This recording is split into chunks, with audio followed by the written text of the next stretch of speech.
नमस्ते गुरुजी। नमस्ते गुरु महाराज, बोलिए। आप आराम का जिंदगी जिया, अभी बिजनेस के लिए काहे को सोच रहे क्या हो? आराम का जिंदगी जिया? कहाँ काम किया मैं? एनएमडीसी में किया। कहाँ? R&D सेंटर कहाँ है वो जगह? अफसीगुड़ा। हफ्सीगुड़ा कहाँ है? किस डिस्ट्रिक्ट में? रंगारेड्डी डिस्ट्रिक्ट में था। तो मैं वहाँ काम किया, आपको मालूम है? मालूम है, हमारा जीएम था। हम आपके जीएम थे। देखिए शोभा जी, उस समय मैं थोड़ा उतना समझदार नहीं था।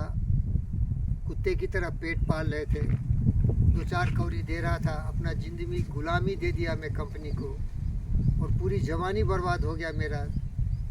40-50 साल में वैसे ही बेकार गंवा दिया। लेकिन आज मैं 100 साल होने जा रहा हूँ।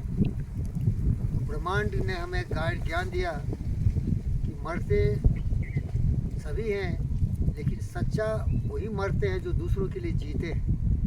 तो मरने के पहले कुछ ऐसा काम करो जो लोगों की भलाई हो, लोगों की सेवा कुछ करो। तो मैं बहुत सोचा मैं क्या सेवा करूं। तो लोगों की ज़रूरत की चीज़ तुम उनको दो, क्या तो बनाओ, वो मेरे बस में नहीं है। बनाने का मतलब है कंपनी प्रोडक्शन का खोलो, समझ रहे हैं ना?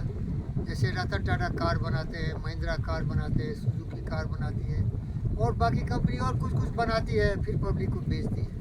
तो उतना मेरे पास पैसा है न, उतना मेरे को ज़रूरत है थोड़ा सेवा करने का ज़रूरत है। एक मेरा दोस्त है डॉक्टर सत्यनारायण, यशोदया हॉस्पिटल में कुछ कमा रहा है, लोगों की सेवा कर रहा है। इसीलिए मैं थोड़ा सा बिजनेस करना चाहता हूँ जहाँ की मुझसे बड़ा ईमानदार कोई नहीं। जो भी काम करूँगा लोगों की भलाई के लिए करूँगा, केवल मजदूरी हमको मिल जाए, हमारे लोग जो हमारे साथ काम करेंगे उनका जीतम मिल जाए, इसी के लिए मैं करना चाहता हूँ।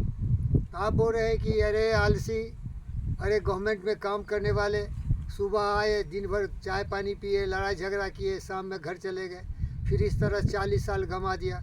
रे मन मूर्ख जन्म गंवायो। अरे वो गवर्नमेंट वाले क्या साले काम करते क्या? वो लड़ाई झगड़ा करता है, चुगली चपाटी करता है, गवर्नमेंट का पैसा फिक्स आता। वो मेरा नरक था, याद रखो। एनएमडीसी का नाम लिया तो नरक था। उसके पहले मैं कॉस्मोफेराइट का टॉप एग्जीक्यूटिव था। प्राइवेट में मेरी इज्जत है, क्योंकि प्राइवेट में काम करने वाला इंसान चाहिए, समझ रहे हो क्या? इसीलिए मैं खुद प्राइवेट कंपनी खोलना चाहता हूँ। अब क्या खोलूँगा देखेंगे। रोड साइड है ना, पनमती सुमारम रोड है, ये बीबी नगर का, हमारे यादाद्री डिस्ट्रिक्ट भुवनागिरी में है। यहाँ देखता हूँ कि लोगों की क्या सेवा कर सकता हूँ। कई बार देखता हूँ गाड़ियाँ रुक जाती है, गाड़ी टूट जाती है, भगट जाती है, यही लोग छोड़ के चले जाते हैं मेरे कैंपस में। कभी कभी उनका पेट्रोल डीजल ख़त्म हो जाता है, समझ रहे हैं क्या? और यहाँ देखिए नानी सिटी लग रही है, दिखाइए उधर कैमरा। ये 100 स्क्वायर किलोमीटर्स में नानी स्टेट फैला है। अभी यहाँ डेवलपमेंट हो रहा है, लोग यहाँ घर उर बनाएंगे। तो यहाँ लोगों की सेवा करने के लिए कुछ मौका मिलेगा ना। घर बनाते हैं तो क्या क्या चाहिए बोलिए?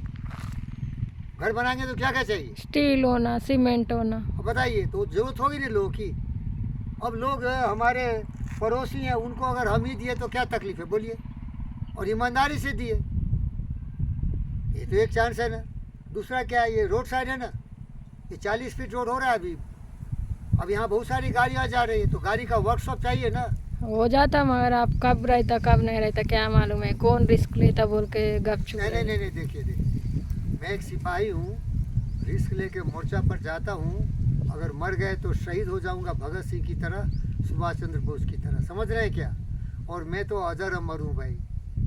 ये दुगे छक्के थोड़े हूँ कि मैं वैसे ही मर जाता हूँ। हमें मारने के लिए ब्रह्मांड को भी सोचना पड़ता है कि इस पंडित फकीर योगी वीरेंद्र को मारे तो कैसे मारे, क्योंकि उसने भेजा है मुझे लोगों की सेवा के लिए, समझ रहे हैं क्या? और सेवा करने का सबसे सुगम और सीधा तरीका, नहीं तो ये ज़मीन क्यों आया बोलो भाई?